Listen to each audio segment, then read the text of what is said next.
I want to impact billions with robotics. That's my passion. The first prototype, 15 euros budget only, and recycled materials. Second prototype, 2% faster than humans, 300 trees per hour, or 90% efficient. People usually do afforestation. Connections is actually magic. Where do you want to be in 5 years?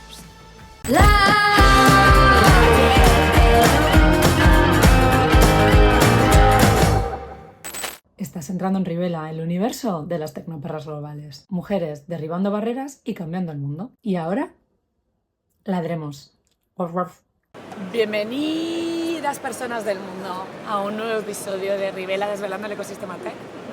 Today we are gonna speak English because we have a really special guest.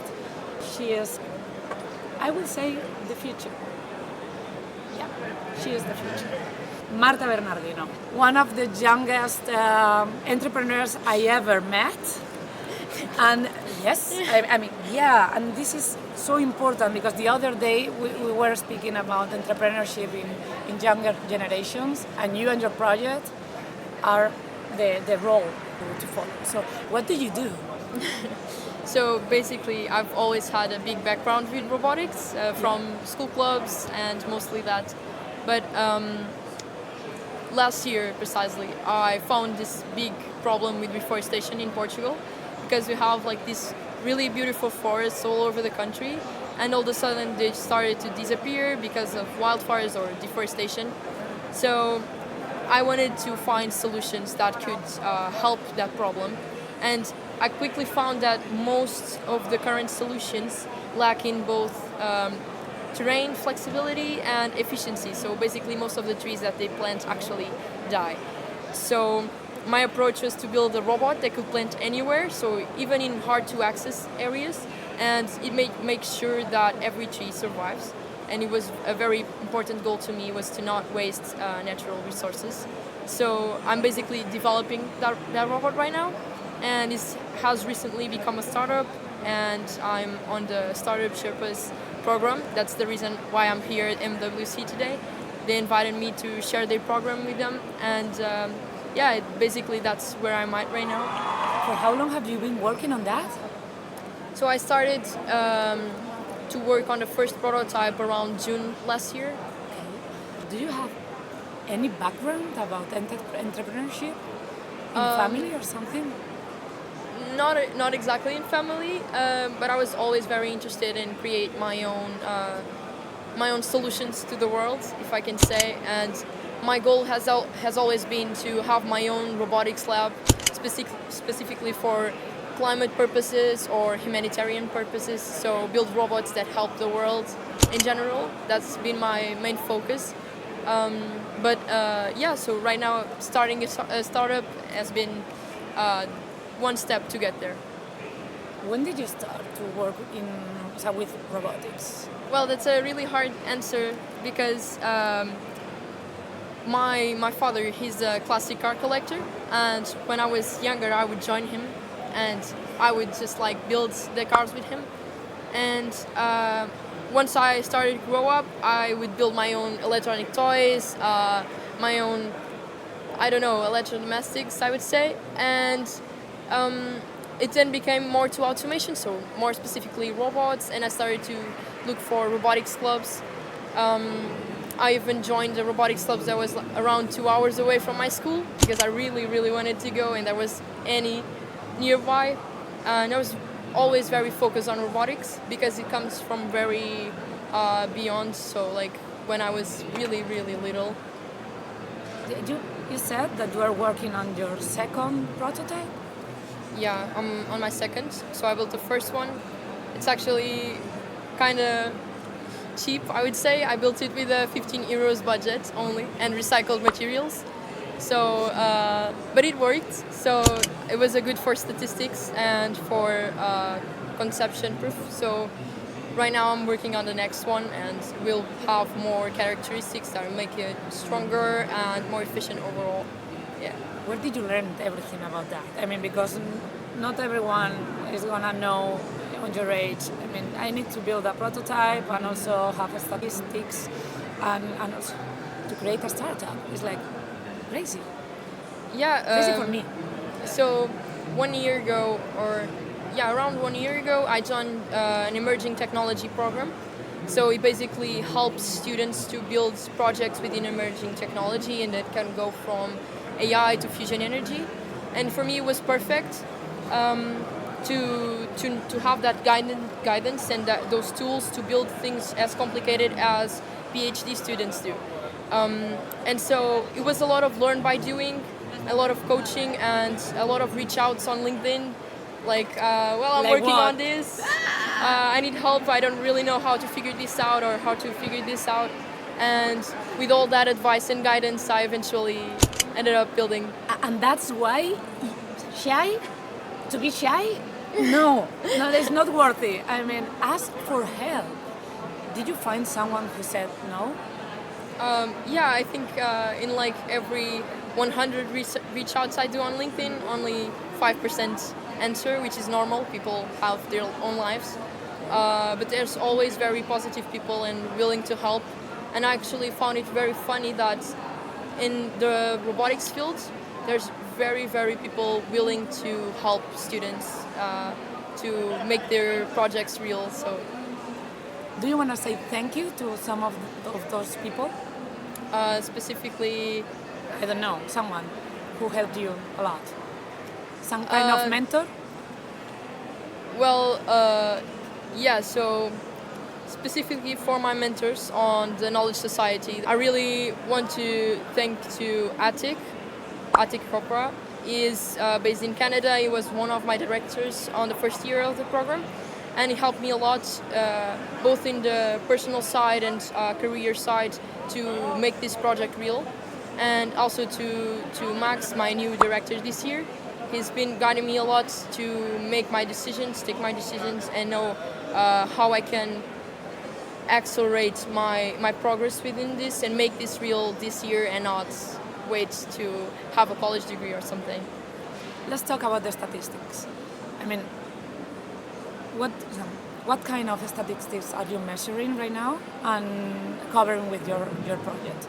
With your So, do you mean about the status quo or my solution performance? your solution performance? Okay, so my robot is 100% flexible. Okay. So it basically can climb every kind of surface, and not 90 No. degrees, but any mountain, for example, because that's a very big limitation with human workforces, for example, in reforestation. And it does that with machine learning, and also with his anatomy that basically is an hexapod, so it like a spider, basically. So it can be, adjust his own body to any kind of tilt. And he also has sensors, so to detect obstacles and all that, and that allows him to go everywhere it's needed to replant. And additionally, it is 50% faster than humans to plant, because it plants around 300 trees per hour, Okay. and also 90% efficient, so 90% of the trees survived because it has very specific conditions to plant, so pH, pressure, all that, and a very specific method to guarantee that the forest will thrive 2 times faster than in normal planting.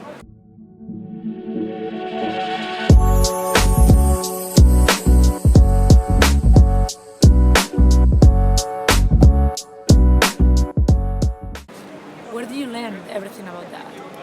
A lot of research, a lot of talks with people on the fields, and just brainstorming with friends sometimes. Yeah. Something that you have discovered through the process? We all know that deforestation is a problem. It's very obvious. We have heard that everywhere. But I was very, very surprised to find out that reforestation can also be a problem. So in many, many areas, or for example, people usually do afforestation, so planting trees where there was never a forest, and that's very bad for the sustainability of and the biodiversity of planet Earth. And also planting trees in the wrong way. So most people, or what we most used to see, is trees planted in like straight lines, and that's very bad because So for example, if there comes a wildfire, it will burn much faster. And if it's even monoculture, so all trees from the same species, if there comes a disease or something, it will spread also much faster. So it's waste of money, waste of resources, and overall we're just degrading the soil, and it's a very big problem that people should be aware how to plant a tree, because there's very specific metrics that we need to have in attention. So important because this is the kind of the thing that something you want to do in your life once in your lifetime. No, to plant a tree. Please give that to the specialist. So, what's your mission? I mean, what you dream of? I want to impact billions. I want to make sure that with robotics, that's my passion, I can achieve my goal of changing society and changing the world for a better place. Either it is in climate or social problems. I think technology is a positive thing for us. It should be a tool for us to succeed in life, to have better quality life. So I really want to provide that to people who don't have that opportunity, or to ecosystems that just can't survive on their own right now. It's amazing. You're amazing. You know Thank that. you. I mean, so inspiring. Regarding to have a company, a startup, okay? Because that might be a huge responsibility. Yeah. I guess you are building your second prototype. Yes. That requires money. Are you thinking about to have some investors? Before engaging very directly with investors, I am looking to build my next MPV, so second prototype, let's say, to make sure the solution is actual viable and won't hurt the ecosystems, and is sustainable economically, because the forest industry is very delicate. People don't really invest in something where they won't have much return, and my only goal is to actually help. So a good easy way to make this happen would be to get funds from carbon offsets, for example. But for me that's very tricky to accept, because in some way I believe that carbon offsets is just taking the responsibility out of companies, because you're not being carbon neutral just because you buy an hectare of forest. So I don't really want to cooperate in that. That would have to be a very specific reason if I do so. But yeah, so the plan with the startup is actually to make this sustainable economically, because if it's just a project or a non-profit organization, it would be very slow process, a very slow impact. So I have a vision that this can be very accelerated and start planting very soon. So to make that happen, I believe I need to make this a startup and something that is economically sustained. I totally agree with you. Would you like to collaborate with some kind of company? I mean, someone in your mind. I mean, ask. You never know. Yeah, I would like to. Well, I've thought of a lot of partnerships. So there's, for example, I don't know if you're aware of this company called Ecosia. No. It's a browser, so like Google. And- Ecosia. Yeah, exactly. He's super young also. Yeah. I know the guy. Really? I met him at Web Summit, but we didn't really had much time to chat. Yeah, so that there's a lot of sources of crowdfunding to forests or to restoring ecosystems, and that would be a really big possibility to do partnerships like that. It's always interesting to have that kind of funds without helping to make the forest an economy, because capitalizing what should be ours and what should be given, it's very controversial. So that's a must to try. This is the message, okay, for the people. Okay, something you need right now. So right now I'm asking for around 5K to be able to develop the next prototype, and do many field tests to make sure this is viable and this works. Because with the first prototype, although it was only built with recycled materials, it was able to plant around 128 trees per hour. And it was good for proof of concept, but I want to expand that and make it more viable. So there's plenty of things that didn't work out with that prototype. So battery runtime, for example, very, very short. The structure itself, because it was recycled materials, almost broke. And all that, it needs to be upgraded on the next one. So that's my first ask. And the second one is for expertise help. So I'm 18. I'm very passionate to make this happen, and I'm willing to learn anything, literally. But I know I cannot do this alone. So any help, any advice, any cooperation, I would totally be open to do that.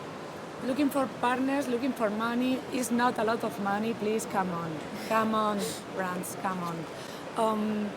What would you say to other people like you? I mean, in your age.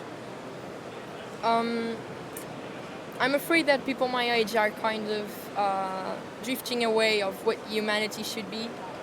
A lot of people see success as money, and success should be defined very differently to each one of us.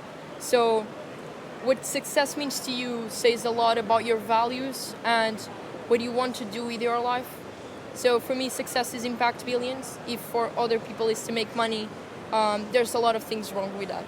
Because I mean, obviously we all need money to sustain ourselves, but that shouldn't be our focus. Our focus should be helping someone or helping the world, or live with people, love people, share things with people, live experiences, learning. All that should be a goal and not something that humans created that ended up hurting many, many humans. So what I have to say to my generation is choose your passion and align it with your goals, that everything is possible, but make sure that you're aligned with your values as well, because that's what will define your success in life.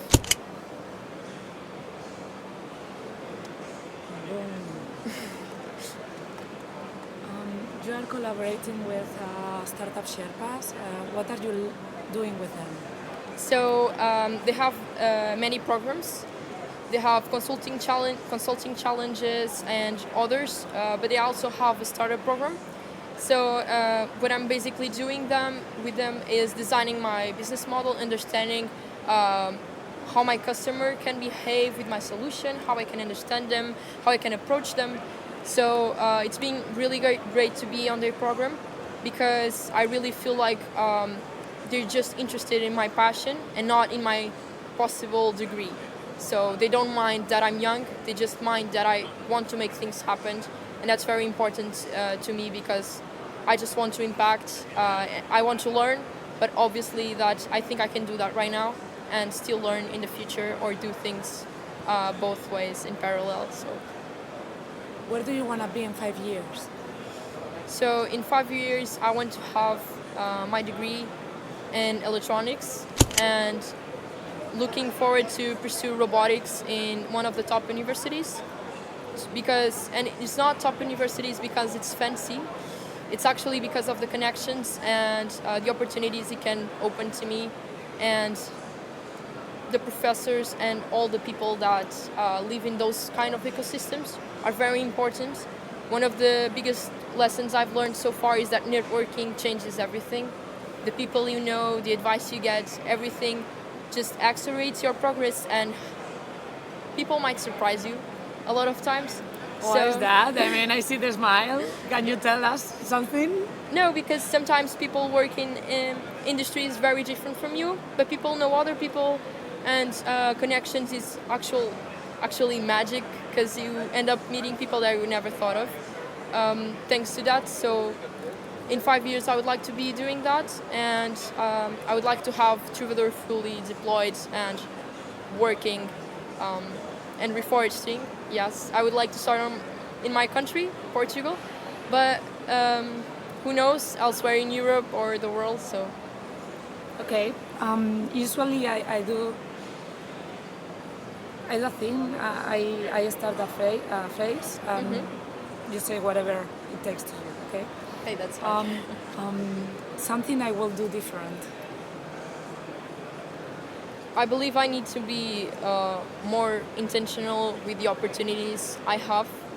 I think that attending conferences or being able to speak to amazing people, those kind of opportunities have been showing up to me, but I'm not 100%. I've been taking full advantage of those kind of opportunities, and it's really important, in my perspective, to start setting bigger intentions when those kind of opportunities happen and reflect afterwards. Yeah.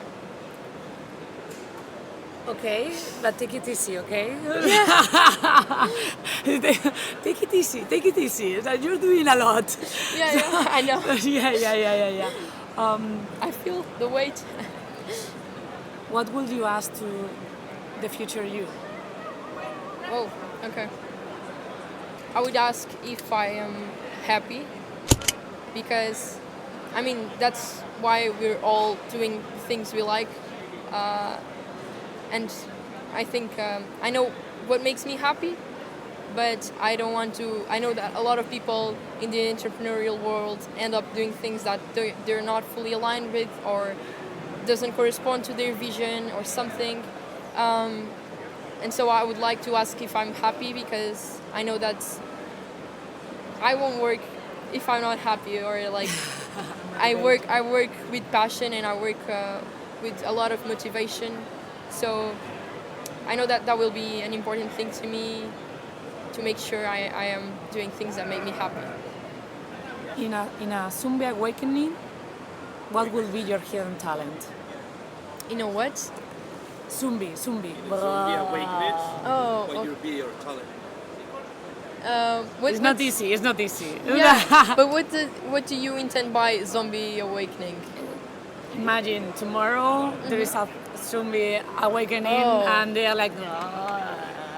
Okay. So, what will be your hidden talent?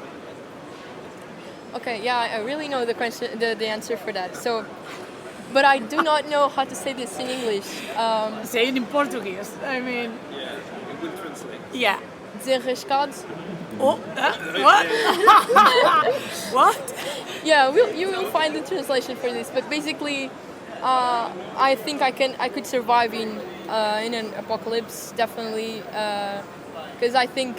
I mean, I've asked this question with my friends a lot of times. If we go to an island and there's no one there, what would we do? And I would be like the leader, saying, "Okay, you will get food, something," and in Okay. like 2 weeks we would have a fridge and something like that already. So you will be the boss in charge. So it's okay. It's okay. Paul, do you want to ask something? Yes. Would you like to send a message to someone they see in you and wants to get in touch with you? Like what you will say to them? What's your 1 minute pitch? Do your pitch. Oh my god, okay. Yeah, I've never really done this. Improvisation. That's it. Okay, so my startup is called Troubadour, and we provide reforestation services. We basically, the intention is basically to cooperate with insurance companies and provide reforestation services all over the world. We do this with a platform, robotics platform that is highly efficient and adaptive to all kind of surfaces. And the value behind that is that forests actually help to prevent wildfires if they are well planted and well disposed. So That's Yeah. it. That's it. That's never it. really done this. No, come on, you nail it. You nail it. She nailed it. Okay. The best way to finish. So here is the future. That's it. That's all. See you next week. Soy Silvia Rivela, paciente cero del tecnoperrismo global y creadora de toda esta locura. Si te apetece conocer más historias de tecnoperras globales, síguenos. Y ahora, a ladrar. Ruff, ruff. Oh, no one does it better.